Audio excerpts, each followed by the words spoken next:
For all you groundhoppers out there, this podcast is for you. Hey guys, this is the Fan of Fan podcast. I'm Ben. And I'm Topless, and for all you groundhoppers out there, this podcast is for you. And today, we're going to be doing Jake's underrated Liverpool 11. As you may have already seen, with the cop-out, he helped them decide Liverpool's best 11. So today we decided to go with Jake's underrated Liverpool 11. So the players that I believed were underrated and should have had a bit more respect on the name, if possible. They're almost like a second best 11 as well. So there'll be a few big players missing out, but there'll also be some big players in there. But yeah, this is going to be hard. Right. Let's get into it. So we're just going to share the screen for you. So the formation starts at 4-2-3-1. Are we happy with that? Yes, absolutely. Okay. So I think we should start with the goalkeeper.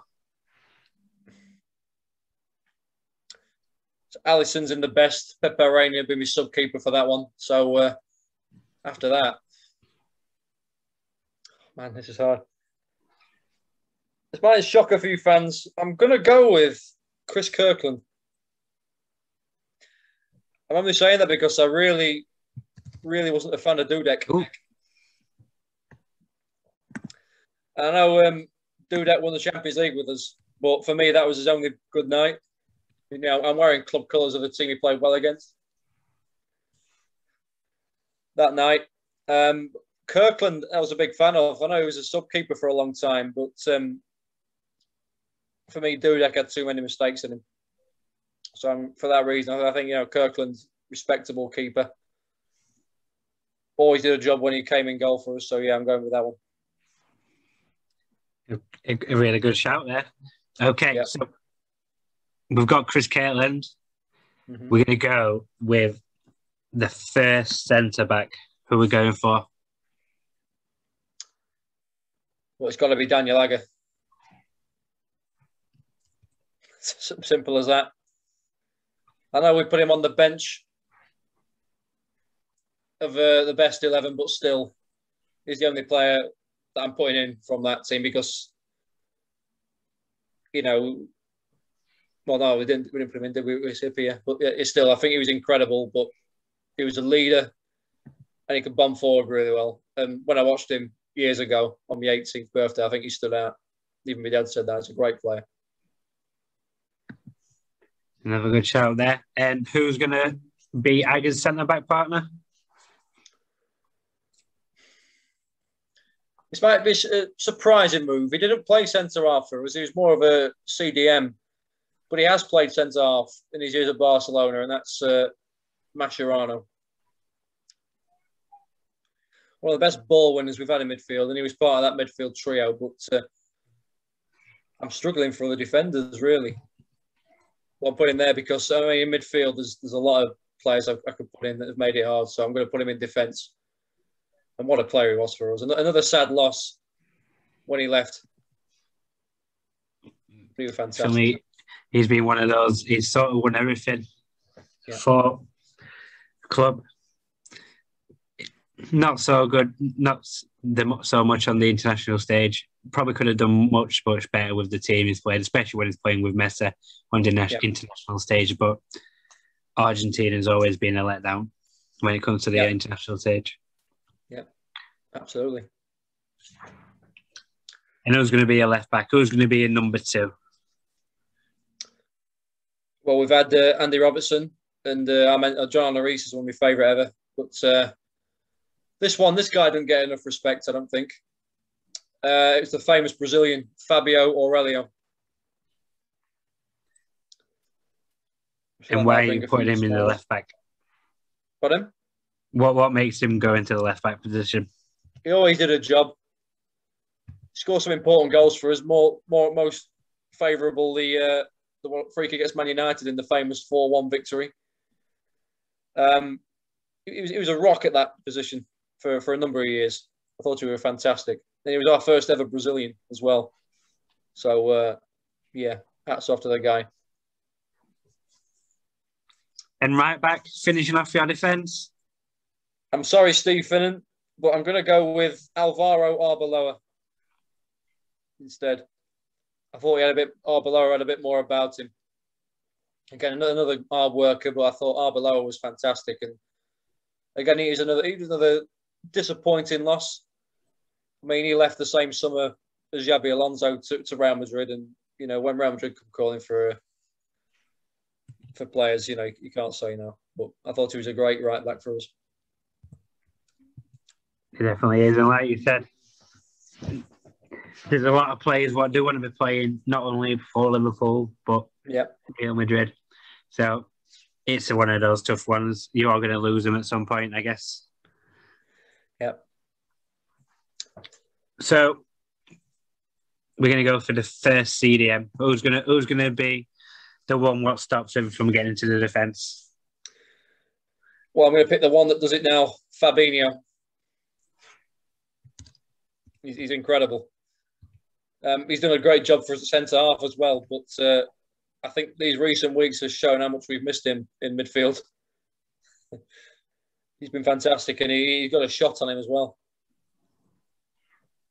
Yeah, Fabinho, if he stays, I'm sure. I hope we do keep him. He'll end up becoming a legend at the club. And who's going to be his centre mid partnership or defensive mid partnership, should I say? I've got to put him in. He's been fantastic last few years. We're going to be very sad if we do lose him this summer. The reports are that we are losing to Barcelona in the summer, but that's got to be Gini Wijnaldum. He's a workhorse. He doesn't get the respect he deserves either, I don't think. Those 2 goals against Barcelona, come on, man. Big game player as well. Scores in big games. Doesn't score very often. When he does, it's in a big game. But Wijnaldum, fantastic. And another really good player. Yeah. See, he was the one what made Dean Henderson do that error at Bramall Lane. So and I was there. I saw it. Dino. Okay, we're going to go for your camp. Who's going to be your number 10?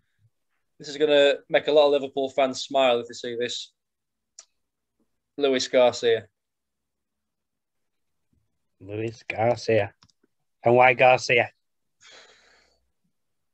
I thought he was hit and miss at Liverpool, but when he was hit, boy, was he hit. He was fantastic. Another workhorse. Scored some important goals. Most notably, that one against Chelsea. Probably didn't even go over the line. He scored in the FA Cup semi-final against them the year after. Good finish. The winning goal that took us into the FA Cup final that we're on to win. Garcia was fantastic, and he was a big fan favourite. And right wing, who are we going to put on the wing?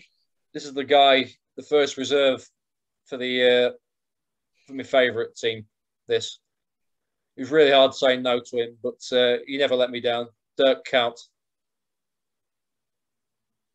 Dirk Kuyt. And why Dirk Kuyt? He never stopped running. And we could always rely on him. If Torres was injured, we could stick him up top and he'd get us a few goals. Dirk Kuyt was fantastic. And there's talks of him here. If Steven Gerrard gets the job eventually at Liverpool, Dirk Kuyt said he'd like to be his number 2, and I think that would be a great appointment. So Dirk Kuyt, fantastic. He's definitely put the hours in.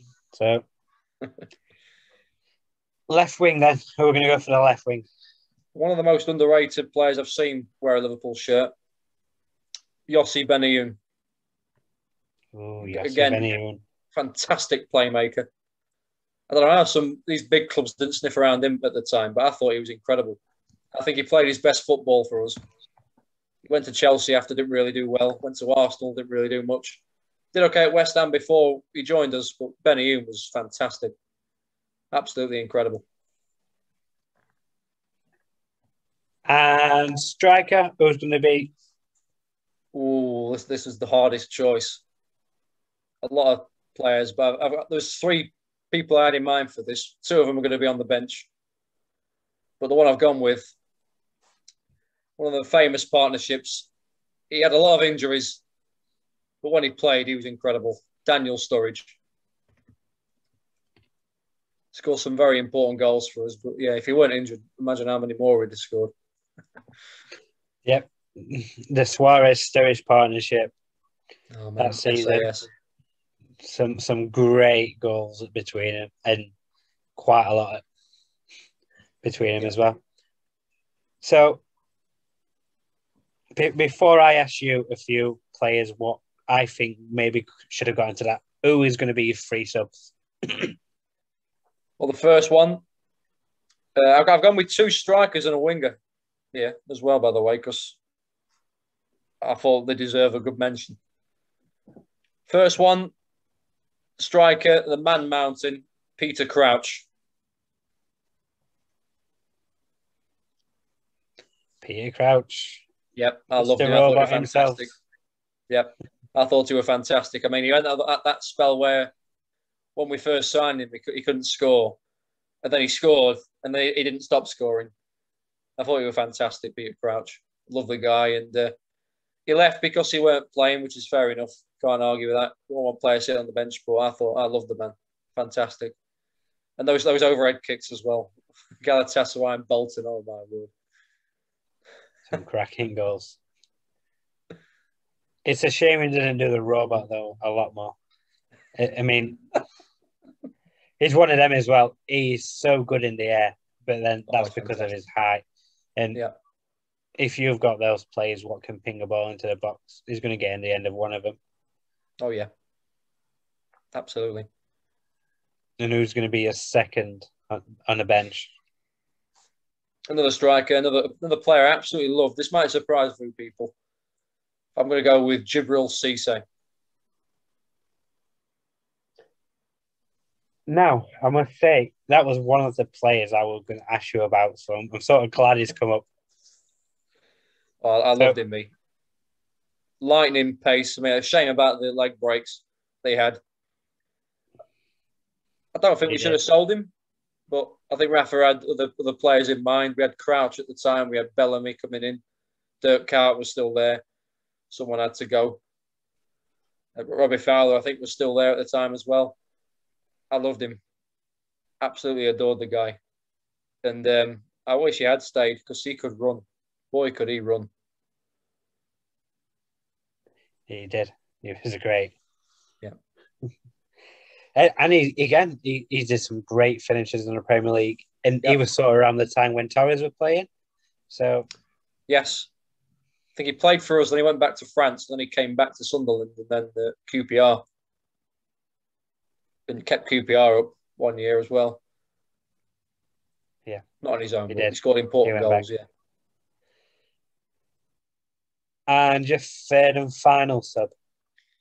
Left winger, impact sub, Ryan Babel. He had some pace on him as well. Oh, he was fantastic. Again, he didn't get enough playing time for me. When he came off the bench, he always made an impact. Always got close. So, yeah, I think, Rafa, he should have played him more, mate. I think. Yeah. Right, so we've got your subs and we've got your underrated 11. Who is going to be the underrated 11 Liverpool manager? So between Rafa and Rodgers, I'm going with Rafa. What sways you to Rafa more than Rodgers? Because he won us 2 trophies. Okay. Rafa built a good side. Albeit a bit too defensive. Maybe that's probably what cost us the title in Rafa's time. Didn't have enough firepower up top that year to win the league. Whereas Rodgers, it was the other way around. It was plenty of firepower, nothing in defence. But Rafa orchestrated the best game I've ever seen in my lifetime, Istanbul, and the FA Cup the year after. Rodgers, very unlucky not to win the league. Probably got closer than Rafa, but he didn't win a cup for us, I'm afraid. So, for that reason, it's Rafa. Fair enough, mate. Okay, So I'm going to ask you a few names that I thought could potentially make the underrated list. So the first one is going to be goalkeeper. Now, if I'm right, I believe he played around 300 times for the club, and that is David James.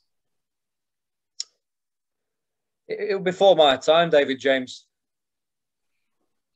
That's why I've gone for players who I've seen since I supported the club. Really, David James, yeah, but at the same time, he also got the name Calamity James while playing for Liverpool.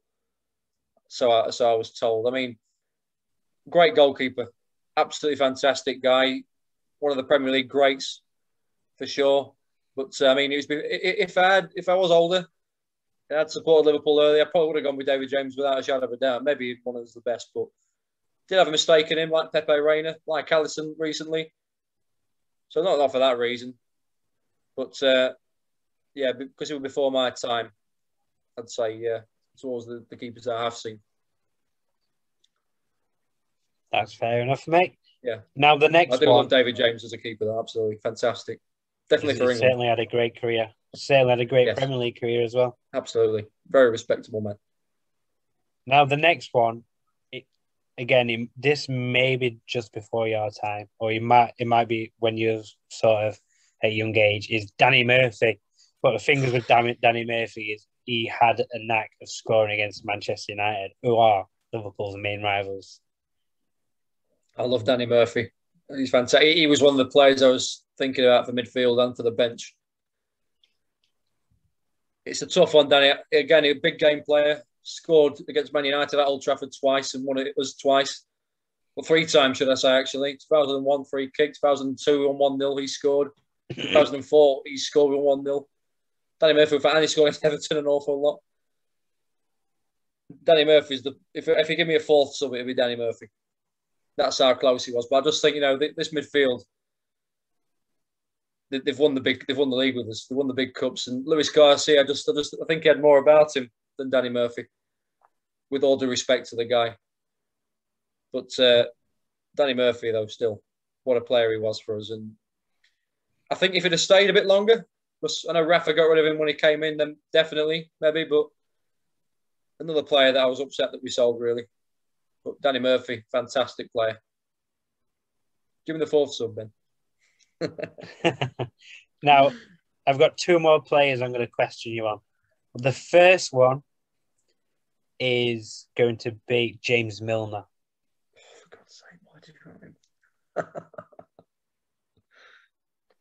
Oh, dear. Again, another player I seriously thought about, but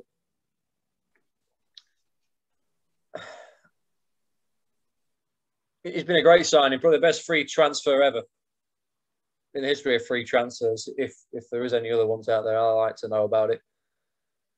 But again, these 3, Garcia, Wan, and Fabinho, it's just a bit more about them, really. Like Milner's your sort of his utility. Yeah, he can play anywhere. But these guys just have a bit more about them, if that makes sense. Fabinho holds the midfield together really well. Wijnaldum runs around an awful lot. Garcia just had that bit more star quality, I think. Milner, he's not played as much as the other 3. Like these 3 were nailed on starters at the time. Milner he started games, but he was always like a squad player, rather than key player. No disrespect to the guy. So, yeah, that's why. And the final one, this may get a few laughs because what he did end up going on to do in his Premier League career probably wasn't the best. But in my time, certainly, he was crucial to Michael Owen scoring the goals what he did. And he was a main partner, and that is going to be Emuleski. Again, another player that I was a big fan of when he played for Liverpool. I think he's got a lot of harsh criticism. Definitely. He's not got the best scoring record, definitely, but he does not deserve all that criticism that he gets. He was a great player for Liverpool. Don't think he was Rafa's cup of tea when he came in. So we had other players coming in. At the time we had Cece coming in. We had Barosh still. What else did we have up top that year? Morientes came in later, I remember. What do we have up top that year? Istanbul. Harry Kewell was still there. It's a tricky one, really, that one. Maybe he could have stayed for an extra year, I don't know. But I think he's a good player, Heskey. Probably not known for his goal scoring, though, really, was he? I think a bit like Bobby Firmino, really. Not as good as Firmino, obviously, but he got more assists. And, a bit like McGoldrick as well. Like, he did more. He did more of the work, helping the other strikers score. Yeah, I'm trying to get the words out, honestly. And again, even for England, he scored some big goals. He scored in the World Cup against Denmark in 2002. And we can all remember that famous goal against Germany. That made Martin Tyler lose his head. Heskey was a good player for us. Yeah, another player I did definitely consider, but nothing to do with the criticism he gets from other people, like, KSI and all that. It's harsh. He doesn't deserve that. But again, I just think, Sturridge, better goal scoring record. Crouch, better goal scoring record. And Cece, better. And again, there's just more about those three. Like Crouch, you cross it to him, header in all the time. Sturridge runs around an awful lot. Poacher gets goals. Cece, lightning fast, gets goals. So for that reason, I didn't pick Heskey. But yeah, Heskey and Owen, fantastic. That's fair enough, mate. Yeah. So that's been really tough for you, but it's been your underrated 11. Yeah. If anyone else wants to come on the show, guys, you can do the best 11. You could do an underrated 11. You could do even a worst 11. And it doesn't even have to be for your team. It could be for your nationality or any team you like, what you've seen play. And if ground up as if you're on, again, it could be a ground up in 11 of players you've seen live and footballers. It could be your team you play for or players you've played with over your time. But we're happy to have anyone on and discuss what 11 they want to. Yep, guys, thank you for tuning in. Like we say, get in touch with the fan on Twitter or me and Ben personally if you want to come on this season through your best 11s. Thank you, guys. Thanks, guys.